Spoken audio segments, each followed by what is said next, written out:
Have you ever found yourself feeling detached from work? Not because you don't care, but because you've been caring too much for too long? You still show up, but something inside you has quietly unplugged. In this episode, we'll talk about the Great Detachment, why it's happening, how to know where you stand, and most importantly, how to feel re-energized and connected again. Welcome to Corporate Therapy. I'm Lucy Paulise, award-winning author, career coach, and Forbes contributor. This episode is inspired by my Forbes article, The Great Detachment, and a workshop I recently delivered at the University of Central Florida.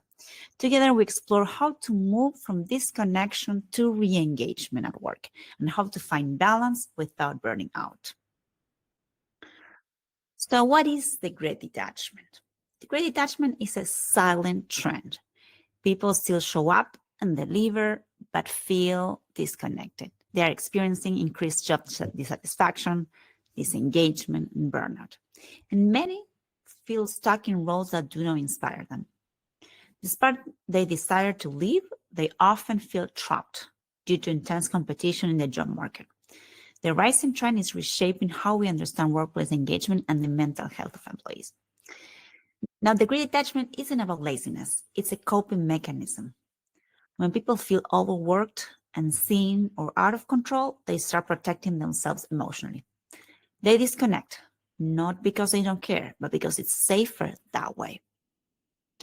It often shows us low energy, silence meetings, or that quiet voice inside that says, why bother? No one is listening to me, right? But beneath the detachment, there's usually something deeper, a longing to feel connected again. That's what happens. We're human beings. We need connection. Now, you may wonder why it happens. First of all, you detach because deep down you feel it won't change anything. Just say what you feel. Either you're scared of the consequences, such as being laid off, or you're tired of asking for what you want and not getting it. At this point, to protect yourself, you just stop trying. If you've ever been in a fulfilling relationship in your personal life, that's exactly how it feels. It's not that you don't care or you don't want to work on it. It's that you're exhausted, overloaded, and disconnected. It's really hard to be your best self when your disengagement has gotten to this point. So how do you know where do you stand today? What we can do is a simple test, a scale from 0 to 100. I will show you on my website. There's a link that you can do it. If you got between 0 to 25, you're highly disengaged. You might feel burnout or hopeless. If you got from 26 to 50, you may feel disengaged. Your works feel heavy, but you're still pushing through.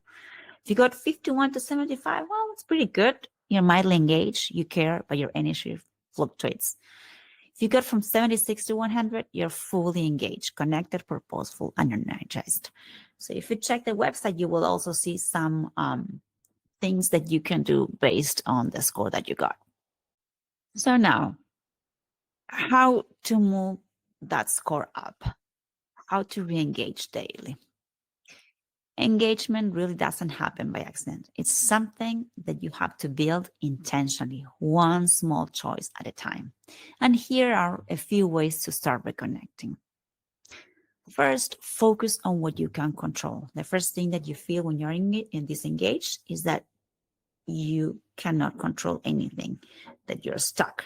So focus on the pieces that you can control. You can use my method, the 4Ds, to plan your activities and prioritize what's important for you and what's not important for you. So you can check your task by saying the do now tasks are the ones that are important and urgent that you need to get done today. Then do later are the tasks that are important, but maybe you don't need to do them today. Can wait for tomorrow, can wait for next week. You can schedule them on your calendar or type box them. Then you can delegate some tasks. Maybe some things you're detached or you're bored because you don't like these tasks or they are not a good fit for you. So try to see if someone else could do them for you. Maybe someone that is a better fit, maybe that has someone that has more knowledge, or maybe someone that works for you. or with you. And also, there could be some tasks that you can just delete. Maybe there are tasks that are not needed. Maybe there are tasks that do not value. So think about it. Ask yourself, do you really need to get all this done? Do you need to do it, or someone else can do it, or can be just deleted at all? Clearing that noise helps you refocus on what truly matters. Second, say out loud what you need. Don't expect your manager or coworkers to read your mind. Try saying things like, I need more clarity on priorities, or can I get feedback on this project? Even you can say, I'd like to feel more connected to the team. Can we check in once a week? Or can I call you? Can I reach out to you in person? These type of things help you voice your needs, create space for others to support you. Third, ask deeper, open-ended questions. Curiosity reignites connection. Start questions with how, what, or tell me about. How do you see this project evolving? What's more important for you right now? What else would make this easier for you? These questions move conversations from task to meaning, and that's where engagement really lives. And finally, you can create micro engagements, celebrate small wins, send a thank you, or take 5 minutes to breathe and reflect, or call someone. These micro moments keep you grounded and connected. Now, if you want to go deeper and understand what's going on, here are 4 more recommendations. First, step back and reflect. Is it the job or is it you? Start by reviewing your day-to-day reality. Which moments give you energy? Which drain it? Are you overwhelmed by workload, unclear expectations, or interpersonal friction? Do you still believe in the organization's purpose, or has your role simply stopped fitting who you are? Sometimes this engagement comes from misalignment, not lack of effort. The solution is not to do more, but to more of what matters to you. Ask yourself, if I change jobs, will this same feeling follow me? If the answer is yes, the issue might be internal, burnout, perfectionism, or the need to reconnect with your own purpose. That's why we got the second step to reconnect with your engagement ikigai. Through my research and coaching work, I found that people feel most engaged when their daily tasks align with 5 core factors. You feel you can manage them, the workload and the expectations are realistic, you are passionate about them, they align with your interests or values, you're good at them, you use your natural strengths. People need them. Your work creates visible value for others. And leadership sees the impact. Your contributions are noticed and appreciated. When these 5 areas overlap, you've found your engagement ikigai, a concept I adapted from the Japanese idea of ikigai, which represents the balance between what you love, what you're good at, what the world needs, and what you can be paid for. In this version, the focus is on aligning your daily work with meaning, capability, and recognition. So the third step is taking ownership of your engagement. This engagement doesn't always mean you have to leave. Sometimes it's about owning your career. Again, use the 4 Ds, like I said before, to simplify your workload and focus on the things that are more important to you. Create small daily check-ins with colleagues to rebuild trust. Talk to your manager about your goals and what helps you to do your best work. Set clear boundaries to protect focus and well-being.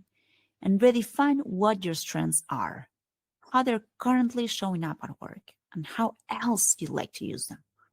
Are your best skills visible in your current role, or are they being underused? This is a big, big cause for disengagement. Number 4, explore internal options before external ones. Before jumping ships, just look inside your current organization. Could you move to a different team or project that better aligns with your skills and values? Could you propose a new initiative that reignites your curiosity? Could you seek mentorship or coaching to clarify your direction? If after honest reflection you find that your purpose no longer aligns with the company's direction, it may be time to consider new opportunities.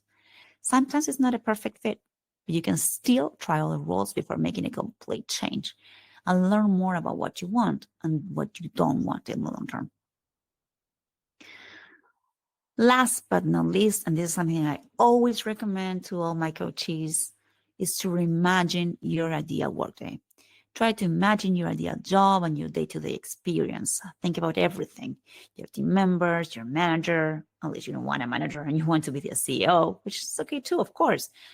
The kind of projects that you're involved in, that you like, and the environment around you. Does it resemble your current job? Does it look completely different? Do you want to work remotely? Do you want to work in the office?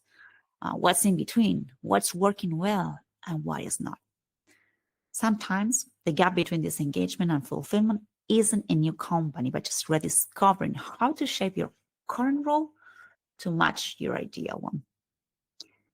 Disengagement really isn't a sign of failure. It's a signal that you're seeking change. It invites you to realign with your strengths, your purpose, and the people around you. Whether that means reimagining your current role and moving towards something new, the important part is to take charge of your own reconnection.